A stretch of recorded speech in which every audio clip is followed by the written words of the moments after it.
enforcement used to laugh at her, used to think that she was hocus pocus, until they realized, until the work that she did solved cases. And again, even though social media has shown the benefits that we can help solve cases, if nothing more, advocate for them and never let them go until they are solved. When they start embracing us like they have genetic genealogy, I think that there could be a lot more becoming. But when they're clubbing us over the head and treating us like the redheaded stepchild, I think they're doing a disservice to their case and the world abroad. Just my personal opinion. But she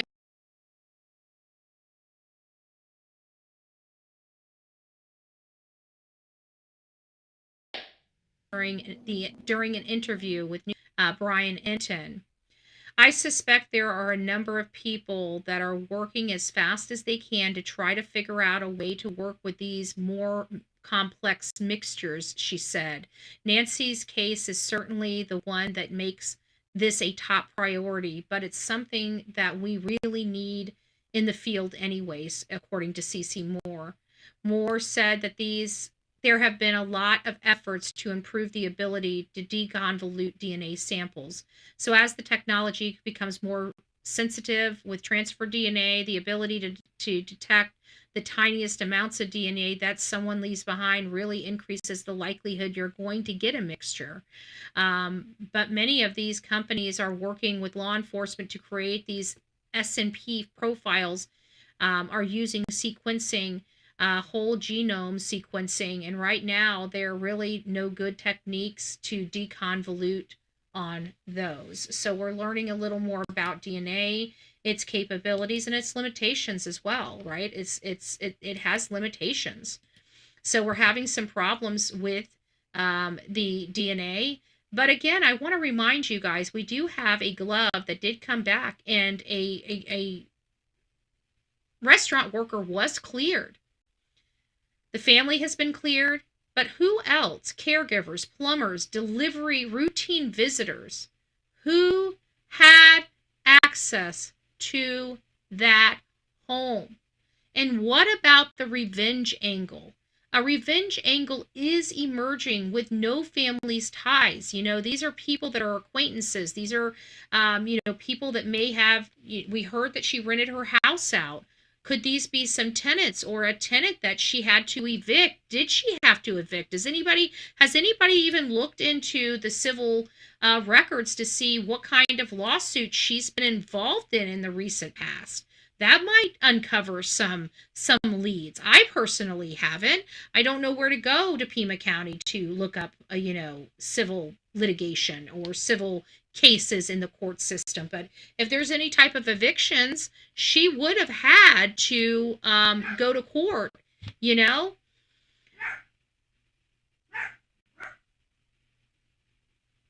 you find her? I think I have my deliveries here. My pots. I had to get some non-stick pots and pans. I've been doing stainless steel for so long, and sometimes I just get tired of it, because if you don't cook it just right, shit sticks to it. Anyways. So that's our inside job with Navy job. Of course, we have some things. I want to show you guys this. I want to read this to you because I think these things are important, And YouTuber and TikTok helped police in the Gabby Petito case. This is, let me just put this up. Canyon Trail on. The search for a missing man came to a tragic end this week. Over this past weekend, there was additional information that came in to the Teton County Sheriff's Office about Robert Lowry's last seen point, which put him on the Black Canyon Trail. That must be something different. But anyways, let me just read this. When Gabby Petito's parents reported their daughter missing 3 weeks ago, they turned to the public for assistance. An army of armchair true crime sleuths heeded the call and began scouring social media posts and holding online discussions aimed at uncovering clues to aid law enforcement in finding her. The phenomenon of Americans crowdsourcing their time and attention to assist law enforcement is not new. But the Petito case added a new wrinkle because it shows what a difference these citizen detectives can make when armed with social media, particularly TikTok, that presents an opportunity for law enforcement to take advantage of if it can be done in a more professional and equitable manner. Indeed, widespread citizen engagement on social media could be the secret weapon that turns the tide in fighting for missing persons.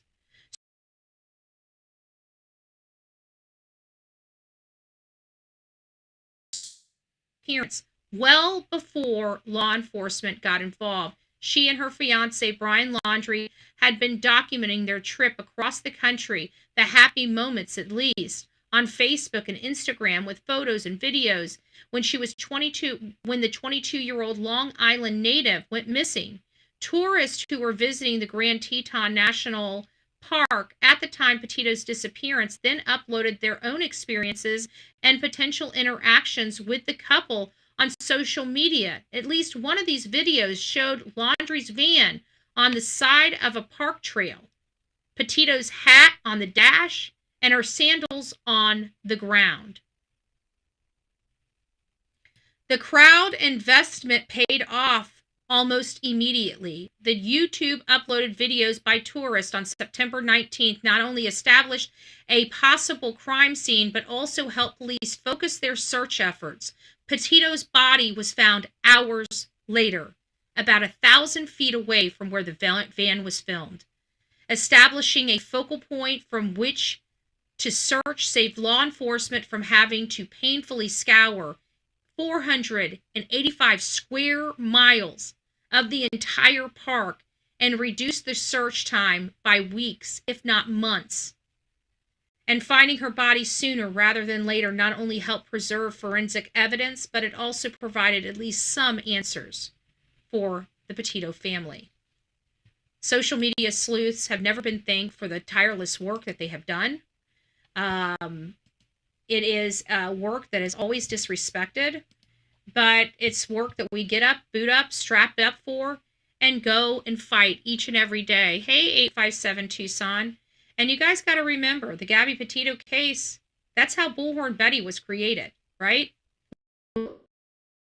Her house, Laundrie's house, because we knew his parents knew more. We knew his parents knew more. We knew his parents knew where he was. And I truly believe when they picked up the car from the Myakkahatchee Creek Environmental Park, they went searching for their son and they found him. And I think from that point forward, they knew this was going to turn out bad. And they grabbed groceries, and I think they went back to the house and saddled up for the fight. And they stayed there for 5 weeks inside that home. They never left. They never left until they were forced to leave to go talk to law enforcement. And then within a few minutes, less than 20 minutes of them going out there, they knew exactly where. You keep saying it took them a half hour. It didn't take them a half hour. We were out there. It took them 15 minutes tops to find Brian after the parents came out of their house and showed them where Brian was. And that's what they did. They showed him where Brian was. They try to act like they just stumbled across him. I call bullshit. I call bullshit. Mike Ruiz was with them. Mike Ruiz was filming them. We know Mike Ruiz very well. He was out there when we came across, the sighting in Gabby Petito's water bottle. He was with us when we found that. So again, you know me, I believe in all of this stuff. I believe all this stuff. And again, TMZ with the whole, we saw her alive, kidnappers in Mexico, a tipster still wants Bitcoin from TMZ. And of course, there's some things that were revealed in the alleged ransom notes, such as they were going to, if they didn't, come to the table with some money, they were going to unalive her, yada, yada, yada, yada, yada. So that's kind of where we are with this case, this whole inside case. And I do hear that there are some people, even 857 Tucson, that's out there. There are a few things that maybe you might be able to help with, because I've got some questions. And let me see if I can find those questions real quick. I would like to know, I know you guys were out there. This is for 857 Tucson, if you're still in the chat. I know you guys were out there, and you guys were boots on the ground. Oops. Shit. You guys were boots on the ground very, very quickly. who are the landscapers out there? I'd like to start getting together, compiling a list of who are the landscapers, the businesses out there, the landscaping businesses out there, which businesses are out there doing construction, which air conditioning, electricians, plumbers are typically in the area, when's the route for the garbage truck. Some of these things, thank you, Betty, for your insight. Oh, I appreciate it. But I really think that, something like that, we need to start making a list of what companies are there and finding out what their routines are. There's ways we can get some information without disrupting these businesses or putting them on plugging them here on social media where we have freaking crazy people calling their businesses and stuff like that. We just need to find out who they are, so we can start understanding how many employees they have, what their service areas are, just general information about these businesses. I think we need that. And I also think somebody needs to go to the courthouse and look up Nancy Guthrie and find out what type of civil suit she's been in the last 20 years, because we're hearing that she used to rent out her guest house. And I gotta tell you, I've rented a lot of properties over my years, and I don't recall of ever renting any property without having some form of eviction. Somebody failed to pay their pay their bills there. So I've got some questions about that, like who's there, who cleans her house, who takes care of her yard, just those general questions. Could those produce any type of leads? And of course, whether she's got any civil suits or anything like that, or and just general crime. Like, what is the general crime in 5 miles from her home in that general area? Would they be able to tell you something like that? Those are questions that I have that I don't think we're going to be able to get answers for. But I think they're important. They'll help identify another avenue to research and to derive. Somebody came in contact with this lady. I mean, I'm sorry, I just don't see people conspiring to take a 84-year-old woman out of her house without coming in contact with her at some point. So we have to believe that these people came in contact with this lady. How did they know her? They knew her from something. And we can't dismiss the fact that I'd like to see that permit. Who signed off from the county? Because somebody from the county was out on her property on January 6th, 5 days before we know of the first assailant. And the dog. Oh, this is what you can help with. Oh my gosh, the dog. 857 Tucson. I really believe the dog's evidence. I need to find a way to notify Pima County Sheriff. I don't want to call them and stuff like that, or the family. Because even though they think this dog may have died from cancer, that dog had to be dead before they could ever even attempt to do what they did on February 1st. So I truly believe that dog was killed. I believe that dog was killed because of this. It's just too close in proximity. That dog died December 2025. The first time somebody was casing her joint out that the law enforcement has told us is January 11th. Not even a month later. So I find that way too close in proximity. What happened to that dog?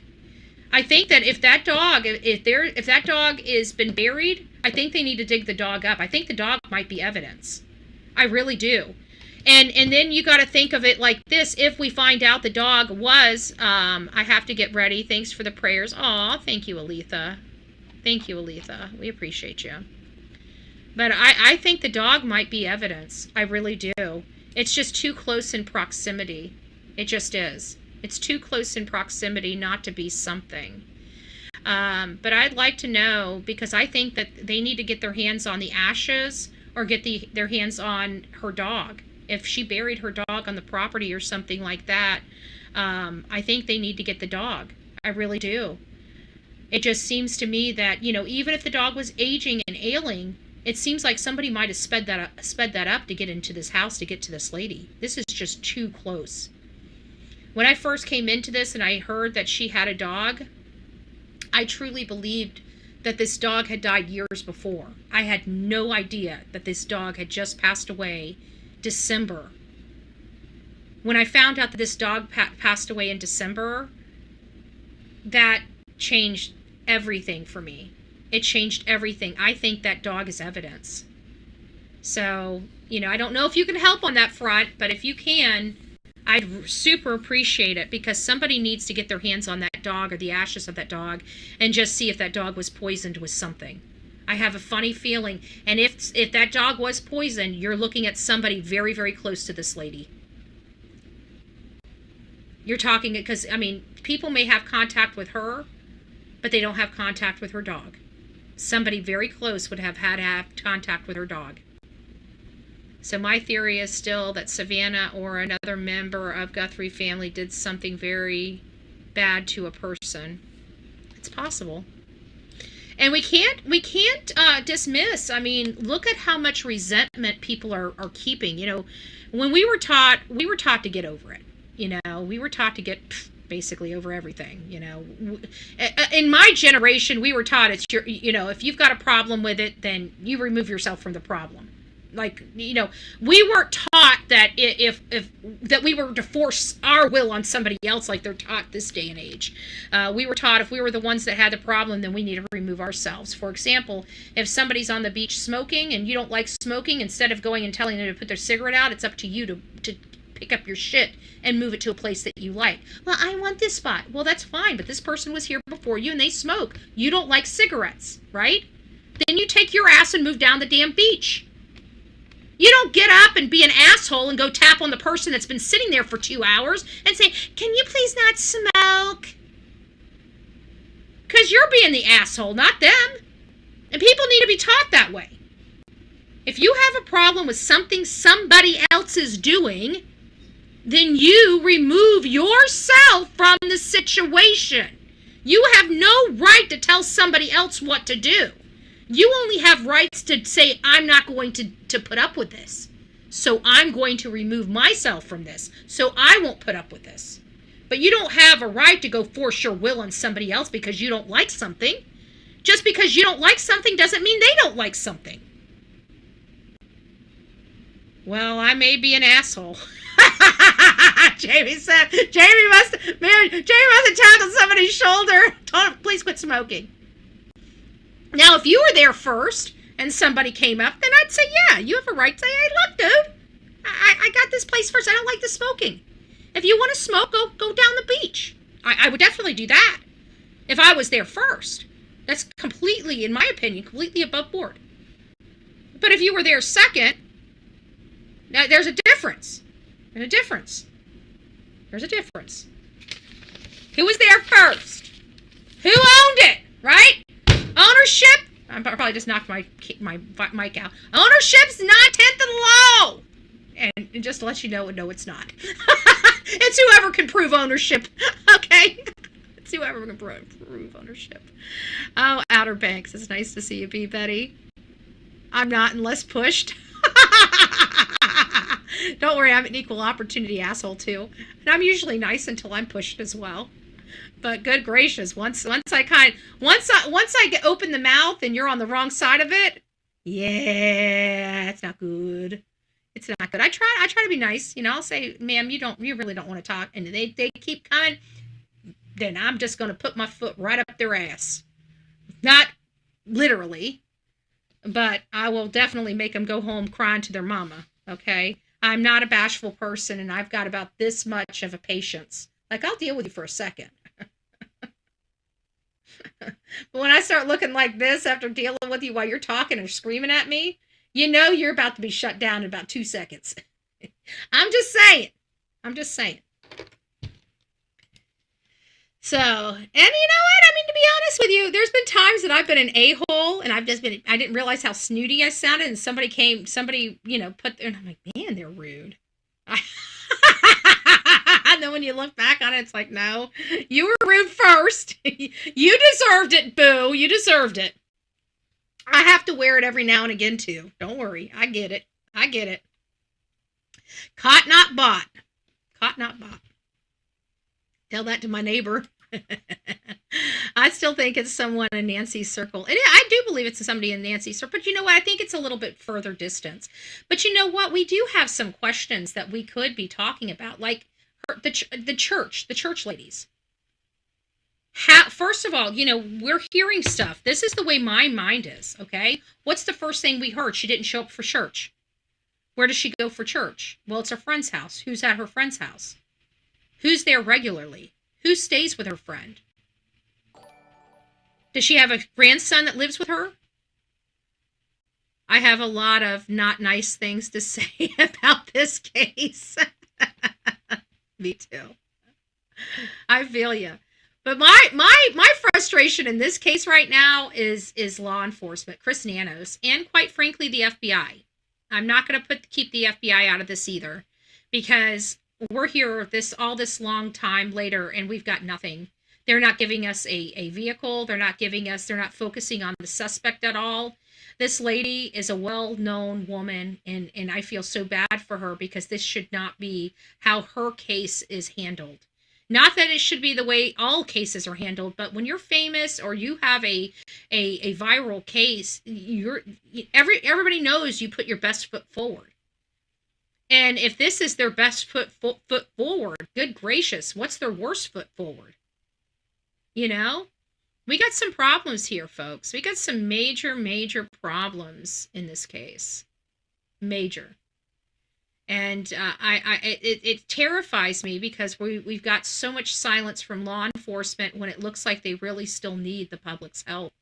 I don't think they're any closer to identifying who this guy is. And if they're not any closer to identifying who this guy is, why are they not putting his face up on the billboards? Why are they not making a real effort to keep this guy front and center in social media and mainstream media to identify him? Why are they not releasing those behavioral profiles or even something? Because we don't know how they behaved inside this house. But I can tell you, this is not anything that I've ever heard. This person hung around for 40 some odd minutes. It looked like they were in the garage. Portions of this house appear to be staged. It's in immaculate condition. It appears that there's no struggle, but we can tell there was a struggle because there's blood. So this case is just wild. It defies logic. And clearly it seems like law enforcement needs the public's help still. Yet they're not asking for it. And they're trying to arrest anybody that goes out and tries to find answers. It's like Sumner County 2.0. Law enforcement cannot arrest us against our will when we're not committing crimes. They cannot create laws just to arrest us at the drop of a dime, and that's what they did here. I want to get out here. I want to legally challenge this. This is too far away, though. And I'm a day late and $1 short, but I'd really have liked to gone out to Arizona to get arrested, because damn well I would have pushed back. I don't want to get arrested. I really don't. But I would have definitely egged them on. And I'd let them know exactly the laws that they're violating, and letting them know that it's on the record, especially if they have body cameras. Because when they just still decide to arrest me after pleading my case and I'm right, well then that's malicious. Now you just got yourself a civil suit. Now you went from lawful to malicious. And that's where I like to have counties and governments, is in this malicious area, So I appreciate you, Matthew. Have a great day. At least that's nicer than what Mike says to me. Mike needs a cold shower. I have to delete his messages in the chat. So thank you for being respectful. I appreciate that. Becky, it's nice to see Sue Yellen. The neighbor is that lady, because she has been making such it makes me wonder who lives in her house. Does she have a grandson? Because this lady is such a wackadoo, it's almost inviting scrutiny into, at her front door.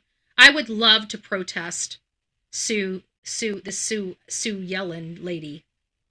I would love to be in front of her house just to give her the middle finger and say, I just want to tell you this is from this is from everybody in social media, lady. How do you like me now, boo boo? And I'm one of those people. I can stand. I can bring. I'm well to do. I got my little thing. I can walk around. I can walk around to hold a thing. I can be there for hours. I'm one of those people. I'm like, what do they call it? I'm like chlamydia. You never quite get rid of me. I'm just saying. I'm just saying.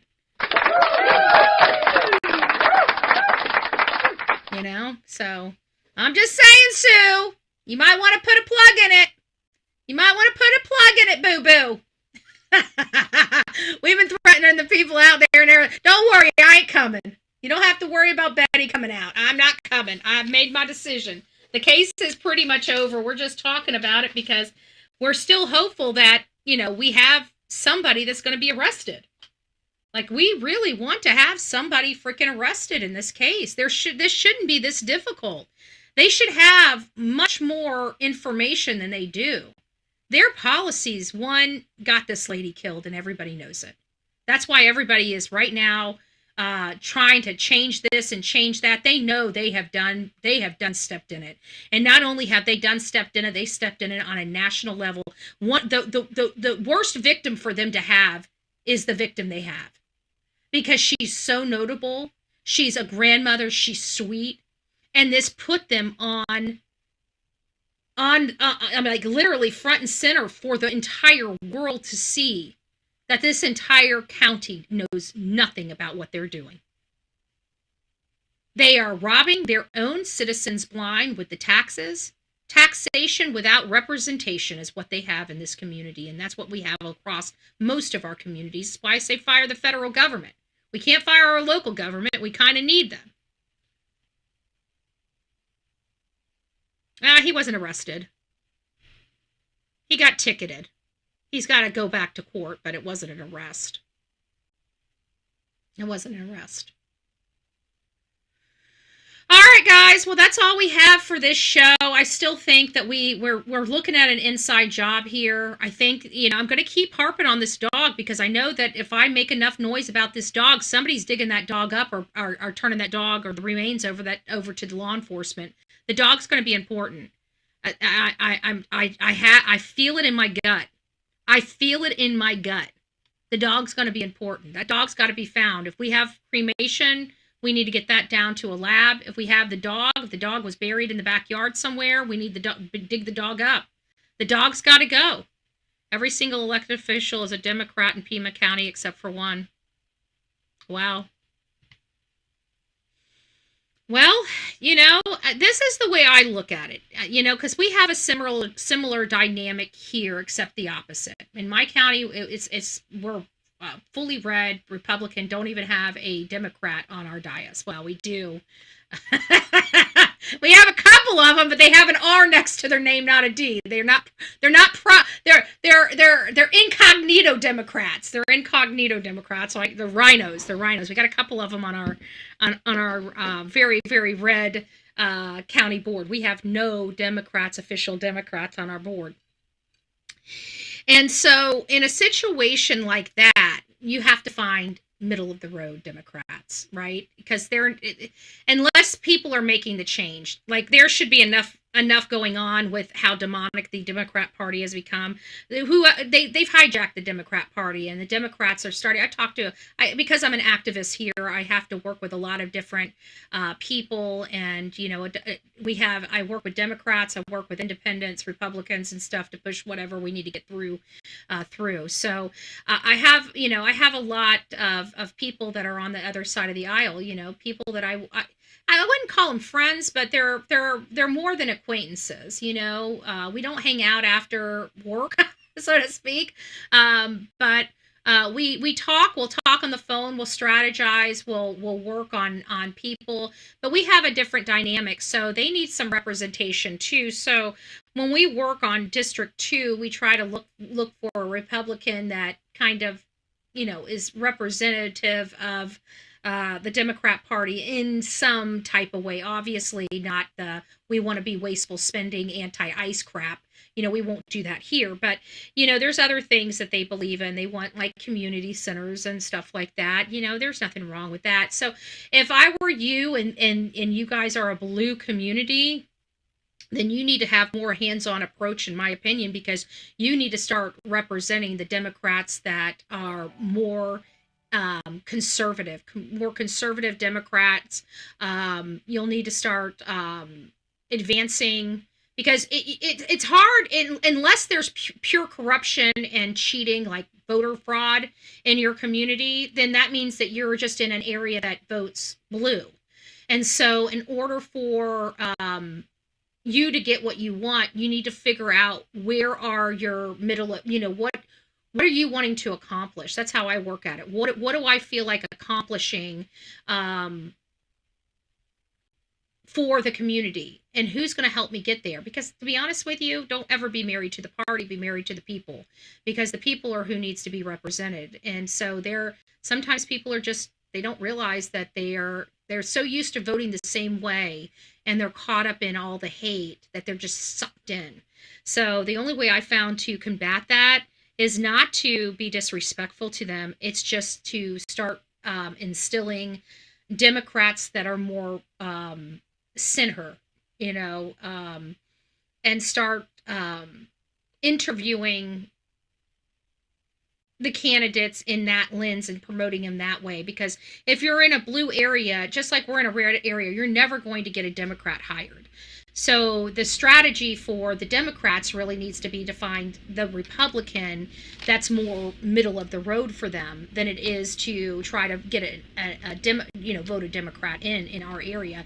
And it sounds like it's going to be that same way for your area too. So I'd be working on interviewing the Democrats that are more middle of the road, more moderate, instead of left of center, way left of center. You need a more, closer to that center line. And that would be how I would approach it. And then you just start moving the needle that way. And once you get everybody back to the middle in your community, then you start having it's probably going to take you about 8 years or more to get people, to start moving the needle. But if you start now, within 8 years, you should start getting some more stability in that area and less corruption. But I would start supporting, it sounds hard and awful to say, but when you're in a dominated area, you've got to kind of work with what you got, in my opinion. So I would be fishing for the people that sound like Republicans that just have D's next to their name. That's what I'd be fishing for.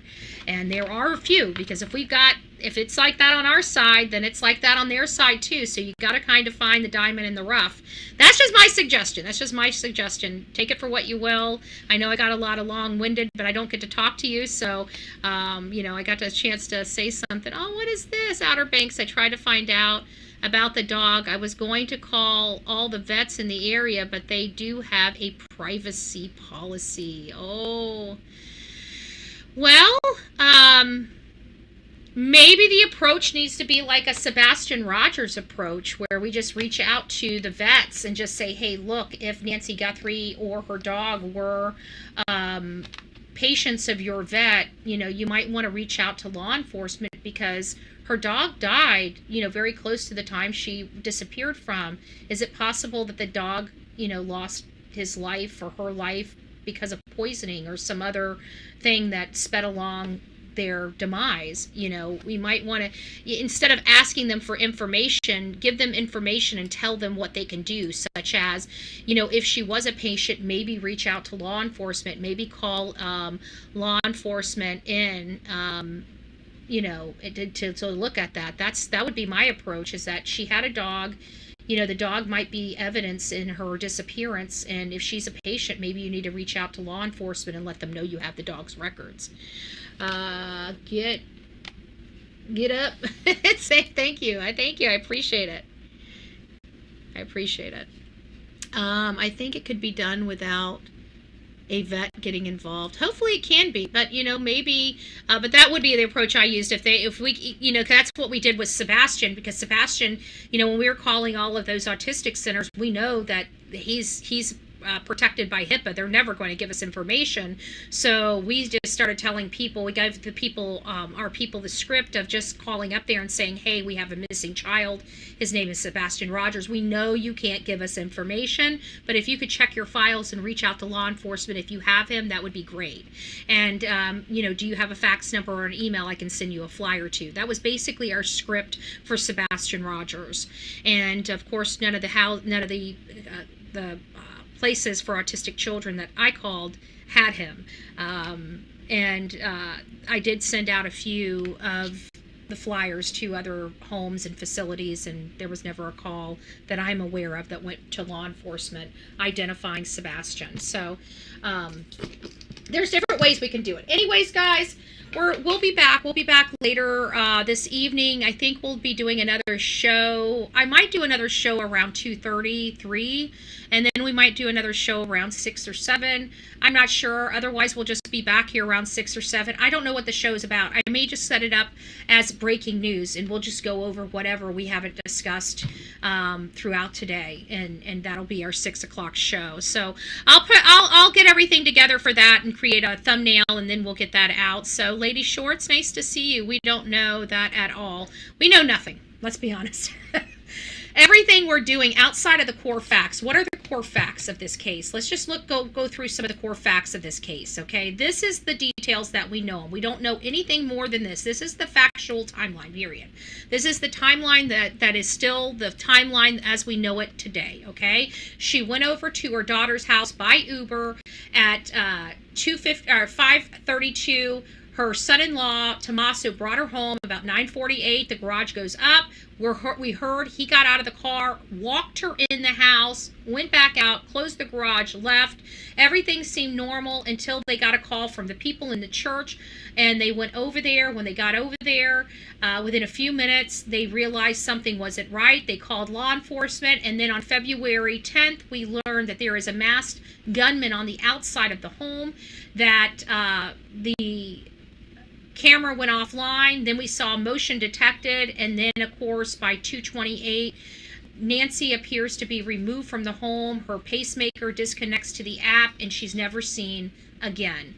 So this is the timeline. This is the factual information. Anything other than this, we really don't know. With the caveat of the gloves, we know that there were gloves. We know that one other outside of the family, the immediate family, we know that one other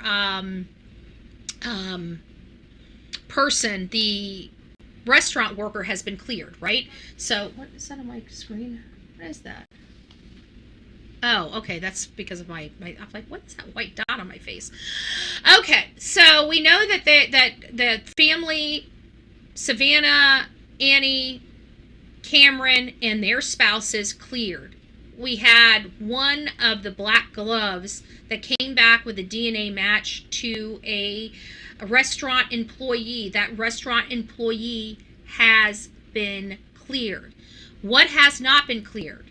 Carlos. Obviously, the sheriff knows how to clear people. He cleared the Guthrie family. He cleared the restaurant worker, but he still hasn't cleared Luke, and he still hasn't cleared Carlos. So he knows how to clear people. So I also want to bring that up because that is a fact that we have to take to the bank. He had every opportunity to say that Carlos as well as Luke are cleared. He hasn't. People believe this is multiple persons that did this.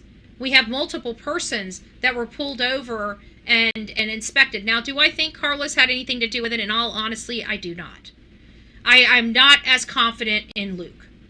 Luke, I believe, could have done this. Just my personal opinion. I'm not saying he did. I'm not accusing the man of anything. I'm just saying he could have.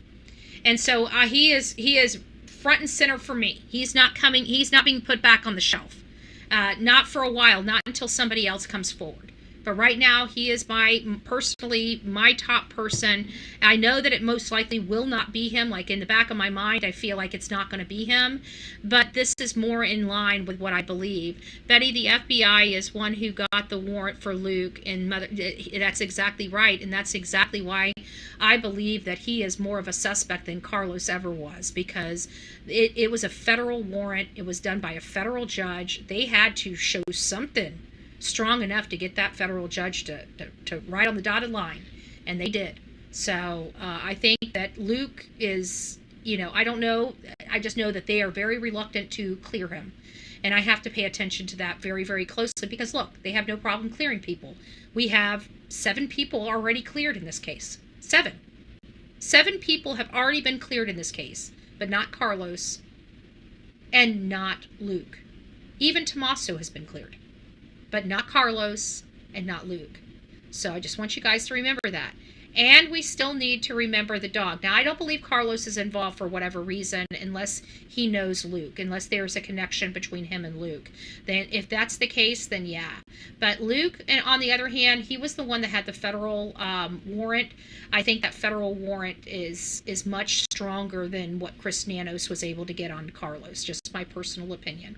So anyways, guys, thanks for coming in, hanging out with me, and learning a little bit from my perspective. Again, nothing special about me. I've got a little bit of legal background. I used to work for attorneys for about a decade and a half, and did a lot of discovery and a lot of investigations, civil investigations, before ultimately, doing other things. So I do have some, but for the most part, I'm just an average Joe. So all of my commentary, opinions, and perspective comes from an average Joe. I kind of say what you guys are thinking, but are unwilling to say in many cases.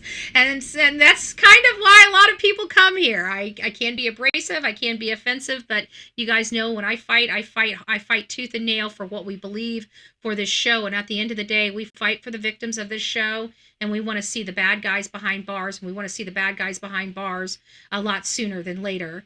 And when we see injustice, we fight. We fight against the injustice. We work, we pull our resources together, and we try to create laws and help legislature write laws that keep this from happening again. That's where our strongest part is, and that's what we're going to continue to do. As many of you guys know, I've been doing political activism for many years, much more years than I have been doing true crime here. And by 2028, we are going to be in Tallahassee. We are going to start working for the benefit of all people in Florida, not just the people here in Manatee County. So that is the goal. That is the steps forward we're going to do, and we're going to continue doing our true crime and continue getting out there in the field. By the end of this year, I really do expect lots of things to start lightening up, and we're going to be back out in the field, probably covering a case out in the field once a month like we were accustomed to doing before the Sebastian Rogers case.